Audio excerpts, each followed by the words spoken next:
आज हम भाषणबाजी करने नहीं आए, लेकिन मजाक कर रहा था। मतलब बीजेपी वालों को ये मिल जाए माइक तो छोड़ते ही नहीं है। अच्छी बात है, माहौल बढ़ाने में चाहिए। हम बाट देख रहे थे कि गांव में 1000 के आसपास घर है। सरपंच साहब कितने हैं? 1000 से ऊपर घर है। आज हम सबकी योजनाओं की, कोई पेंशन, कोई कुछ बनाने आए हैं। पूरे 2000 आदमी होने चाहिए। इसका मतलब धापटा गाँव है सारा। सब राजी खुशी है ना, मौज में है। चुनाव से पहले नहीं भाई, तुम मत बोलो, मैं इनकी सुनने आया। किसी ने कोई बात नहीं करनी, मैं और गांव के लोग सीधे बढ़िया बढ़िया बात करोगे, बढ़िया बढ़िया चीज देके जाऊंगा। लेकिन भीतर की जितनी बातें वो सारी बतानी है, क्योंकि आज ये फीडबैक कार्यक्रम है। हमारी 10 साल पहले आपने कमल का बटन दबा करके मोदी को प्रधानमंत्री बनाया था, मनोहर लाल जी को मुख्यमंत्री बनाया था। 11 साल हो गए हमारी सरकार को, ये आपके बलबूते हैं। हमारे कार्यकर्ताओं के बलबूते तो है ही, लेकिन जनता ने जब तक आशीर्वाद नहीं दिया, हम करते क्या। और 11 साल में जितनी हमारी योजनाएं चली हैं, उन योजनाओं का धरातल तक नीचे जमीनी स्तर पर क्या स्थिति है उसको जांचने के लिए आज ये मुख्यमंत्री जी की तरफ से विशेष कैंप है। आज हम ये जो आईडी खोलेंगे, इस पर ओटीपी नहीं जाएगा। ये मुख्यमंत्री जी की स्पेशल आईडी है। सीधी आपकी आईडी खोलेंगे और सीधा सारी चीज का पता लगेगा।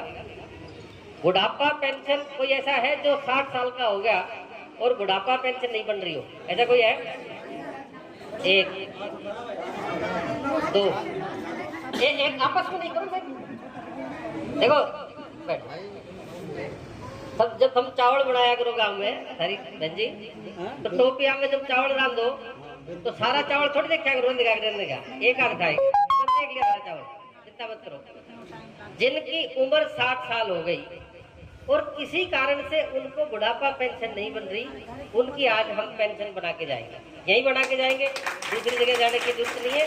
आज ये मुख्यमंत्री जी की तरफ से विशेष सरकारी कैंप। ऐसा कोई विधवा पेंशन का कोई केस है क्या? कोई बहन दुर्भाग्य से विधवा हो गई, उसको या उसके बच्चों को पेंशन नहीं मिल रही हो, ऐसा कोई केस है? तो मैं यहीं पर हूँ, आप उनको बुला लो। ऐसा कोई केस आपकी नजर में है तो उनको आपस में नहीं करना, बुला लो, फोन कर लो। देखो हम आए तो अपनी मर्जी से है। अजीत जी, वीरेंद्र जी, हमारे सभी साथियों के सलाह करके आए, लेकिन हम जाएंगे हरी मर्जी से, रोटी राटी खा के जाएंगे। शांति, चाय पानी की व्यवस्था है कि ना, पहले ये बताओ। तो तसल्ली से जाएंगे। गांव के मंदिर में बैठे हैं, ये बहुत अच्छी बात है, क्योंकि हमारी संस्कृति, हम सनातन धर्म के लोग हैं, भारतीय जनता पार्टी के लोग हैं, तो ऐसी जगह बैठे हैं। मैं इस गांव में कोई समस्या छोड़ करके नहीं जाऊंगा। जो फैमिली आईडी से रिलेटेड, पेंशन से रिलेटेड, कोई विधवा पेंशन का केस हो वो बुला लेना। ये तो बात बहुत कर रहे हो आपस में। दादाजी सुनो, ऐसा कोई केस भाई जिसकी धर्मपत्नी चली गई, घरवाला चला गया, उस बहन को तो दुर्भाग्य से विधवा पेंशन मिलती है। ऐसा कोई केस जिसकी घरवाली चली गई हो, विधुर पेंशन, ये हमारी सरकार की नई स्कीम है। बता आपके गांव में कितने पेंशन है? 48। कोई एक आध और बच रही हो तो वो बता दो। ब्याह शादी तो मैं करा नहीं सकूं, मेरा भाई गया है उधर हर गांव में, तो उसकी पेंशन की मेरी गारंटी है। ऐसा कोई केस जिसकी धर्मपत्नी दुर्भाग्य से चली गई हो, विधुर पेंशन, वो भी आज हम यहाँ बना के जाएंगे। तीसरी, माननीय मनोहर लाल जी की एक विशेष उपलब्धि थी, अविवाहित पेंशन, कमारा पेंशन, जिसकी भी उम्र 45 साल हो गई, उम्र 45 साल हो गई, चाहे लड़का है चाहे लड़की है, उनको भी सरकार अविवाहित पेंशन देती है। ऐसा कोई केस आपके गांव में है, उसको भी आप बुला लो, हम उसकी फैमिली आईडी से उसकी पेंशन बना के जाएंगे। एक बहुत मोदी जी की विशेष योजना है लाडली पेंशन। जिस परिवार में सिर्फ बेटी है, बेटा नहीं है, परिवार ने ये तय किया कि हम इन बेटियों के सारे ही परिवार को आगे बढ़ाएंगे। उनको, उसकी माँ को और लड़की को हम लाडली पेंशन, लाडली मतलब पैदा तो आपने किया, लेकिन वो लाडली हमारी सरकार की है, हमारी है, वो पेंशन भी। ऐसा कोई केस आपके उसमें हो तो उसको भी आप बुला लेना, फोन कर लो। हम तसल्ली से बैठे हैं, उस पेंशन को भी आज हम चालू करके जाएंगे यहीं पर ही। ऐसी और भी बहुत सारी चीजें हैं, लेकिन पीले कार्ड, इस फैमिली आईडी से आधारित बीपीएल कार्ड बनता है। किसी का कट गया हो कोई दिक्कत हो, किसी का पीला कार्ड हो, कोई गुलाबी कार्ड वाली बात कहे कि मेरा तो गुलाबी बनना चाहिए, वो भी आज हम यहीं पर ही चेक करके फिजिकल चेक करेंगे। ये मेरी टीम सरकार की भी आज यहाँ आई हुई है, सब काम प्रैक्टिकल फिजिकल यहीं पर ही करेंगे। तो वो केस भी आज है यहीं पर ही हम उसका समाधान करके जाएंगे। जिनके पास पीला कार्ड है या गुलाबी कार्ड है, उनको सरकार की तरफ से आयुष्मान कार्ड फ्री है, बीमारी वाले 5 लाख वाले। ऐसा कोई केस जिनका पीला कार्ड गुलाबी कार्ड है और आयुष्मान कार्ड नहीं है, उसको भी आज हम बना के जाएंगे। ऐसे कोई केस हो तो उनको भी आप बुला लेंगे। वैसे ये सारी जानकारी क्योंकि फोन पर या व्हाट्सएप पर दी नहीं जा सकती थी, लेकिन मेरा ये मानना है कि फैमिली आईडी कोऑर्डिनेटर आ रहा है गांव में, तो लोग शायद समझ जाएं, लेकिन फिर भी कोई रह गए हो तो तसल्ली से आप उनको बुला लें, ताकि हम उनकी आईडी को ठीक करके, क्योंकि ये सब फैमिली आईडी से आधारित है और फैमिली आईडी आधार कार्ड से आधारित है। अब सभी के बैंक खाते, पैन कार्ड, आधार कार्ड, फैमिली आईडी एक दूसरे से कनेक्ट हो गई है, प्रॉपर्टी आईडी भी कनेक्ट हो गई है। सरकार ने कोशिश की है सारी चीजें डिजिटल करने की। अभी कैट के फार्म में बहुत से लोगों ने शिकायतें की थी, हमारे फार्म नहीं भरे जा रहे, वो क्यों नहीं भरे गए? अभी डी ग्रुप की वैकेंसी मुख्यमंत्री जी ने डिक्लेयर की है, वो फार्म भी निकलेंगे। तो क्या कर रहा है? अब मैं जैनाबाद का रहने वाला हूँ, मैं गांव में पढ़ता था 10वीं में, जब मेरा नाम सतीश कुमार था 10वीं करी, जब मैंने इंजीनियरिंग की अपना नाम सतीश यादव कर लिया। मैं राजनीति में आया, मैंने अपना नाम सतीश थोड़ा कर लिया। आदमी तो एक हूँ, आधार कार्ड किस नाम से बनेगा? 10वीं की सर्टिफिकेट में सतीश कुमार है, मेरी जो VRS की सर्टिफिकेट है उसमें सतीश यादव है, वोट कार्ड मेरा सतीश खोड़ा का है। मेरे बच्चों की तो सर्टिफिकेट निकल ही नहीं सकती। इसलिए एक चीज करनी पड़ेगी, जहां शुरू से चले जन्म प्रमाण पत्र या 10वीं की सर्टिफिकेट, वहां से जो नाम उठ करके आया है वही नाम आपको आधार कार्ड में करना पड़ेगा, तब आपकी और आपके बच्चों की सारी चीजें निकलेंगी। आज ये जो जागरूकता कैंप है ये इसलिए है, मेरा लड़का अमेरिका में है, पिछले 15 साल से वहां है, वहीं पढ़ा और वहीं नौकरी लगा। जब उसका ग्रीन कार्ड बनने आया तो बोला जी नहीं बन सकता आपका, क्योंकि बर्थ सर्टिफिकेट नहीं है गाँव में, जैनाबाद में पैदा हुआ, उसकी कोई सर्टिफिकेट बनवाई नहीं हमने, जरूरत नहीं थी। उस समय 10वीं के सर्टिफिकेट को जन्म प्रमाण पत्र माना जाता था, लेकिन उसका ग्रीन कार्ड बनाने के लिए वापस अमेरिका से हिंदुस्तान आया, उसकी दोबारा से बर्थ सर्टिफिकेट बनी, फिर उसका ग्रीन कार्ड बना।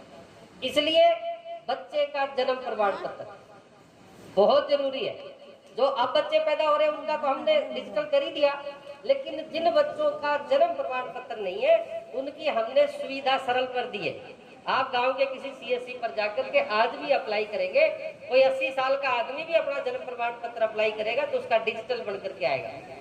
सभी को बनाना चाहिए। मुख्यमंत्री जी के आदेश पर पूरे हरियाणा में परिवार पहचान पत्र को लेकर के, सरकारी योजनाओं को लेकर के जागरूकता कैंप और फीडबैक सिस्टम चल रहा है। आज हम ऊंचा माजरा में है, मेरी टीम यहाँ जोनल कोऑर्डिनेटर डी क्रीम और जितने CPLO हैं इस क्षेत्र के सभी मेरे साथ हैं। हमने गाँव वालों को बुलाया है, लाडो लक्ष्मी योजना की हम सर्वे कर रहे हैं। किसी की फैमिली आईडी में भी कोई समस्या है तो उसको तुरंत आज यहाँ हम उसको लेकर के ठीक कर रहे हैं। फैमिली आईडी में जैसे जैसे कई चीजें होती है कि पोर्टल नहीं खुल रहा, इनकम बढ़ने से लेकर के, और कई बार क्या कहते हैं कि नाम घटाना वही होगा, खाली इनकम नहीं होगी। परिवार पहचान पत्र दुनिया का बेस्ट डॉक्यूमेंट है। सबसे पहले हरियाणा ने शुरू किया, उत्तराखंड ने शुरू कर दिया, अब दूसरे प्रदेश भी शुरू कर रहे हैं। नई चीज है, गलतियां हो सकती हैं, इसमें जनता का सहयोग सबसे ज्यादा महत्वपूर्ण है, इसको समझना बहुत जरूरी है। आज किसी की इनकम कम हो सकती है, कल को उसके खाते में पैसा आ गया या कोई परिवार में बच्चा नौकरी लग गया तो उसकी इनकम बढ़ सकती है। कोई आज नौकरी में है और उसकी नौकरी छूट गई या इनकम बंद हो गई तो उसकी इनकम घटने का भी प्रावधान है। आज ये सारी चीजें हमने यहाँ अधिकारी आज इस क्षेत्र का यहाँ पर मौजूद है, सभी की जवाबदेही मैं तय कर रहा हूँ।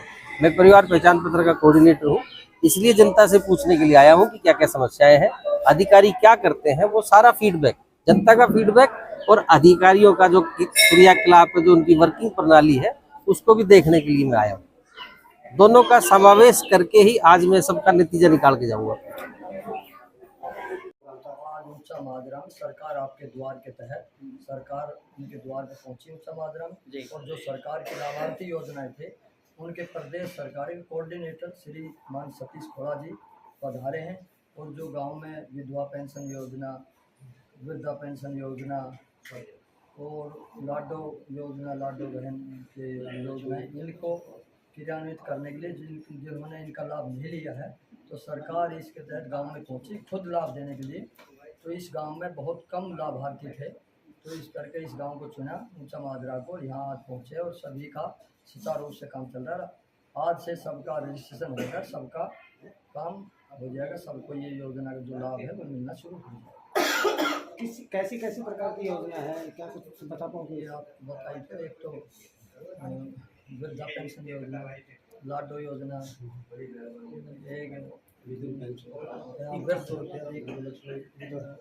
यही है जो सरकारी योजना है जितनी भी है सभी के लिए 2-3 मुख्य है। एक तो वृद्धा पेंशन जो 60 साल से ऊपर हो गए हुए, तो सभी को जो रह रहे थे 60 साल से ऊपर हो चुके थे, जो अब तक नहीं बनी थी उनकी आज सभी के लिए बुला ली थी, सबको बना रहे हैं। एक लाडो योजना है, लाडो में जो 2100 रुपये बहनों को मिलेंगे। एक जो योजना है जिनके लड़के हैं, 2 लड़के हैं, तो उनकी माता जी को भी, उन लड़कियों को भी इसका लाभ मिलेगा, उनके लिए भी है। एक जो विधुर है जिनकी मिसेज एक्सपायर होती तो उनको भी इसका लाभ मिलेगा, उनको भी पेंशन मिलेगी। तो इसी तरह की बहुत योजना, उनका सभी का आज काम है, रजिस्ट्रेशन हो गया है। किसी का आईडी में प्रॉब्लम है, आईडी फैमिली आईडी में अलग करानी है, उनके लिए भी था। तो जो सामाजिक योजना है जितनी भी सभी का लाभ आज यहाँ सरकार आपके पास पहुँची है और उनको सभी को आज से ही उनको लाभ मिलना, मतलब आज हो जाएगा, रजिस्ट्रेशन होने के बाद उनको लाभ मिलना शुरू हो जाएगा, उनके खाते में पैसा आना शुरू हो जाएगा।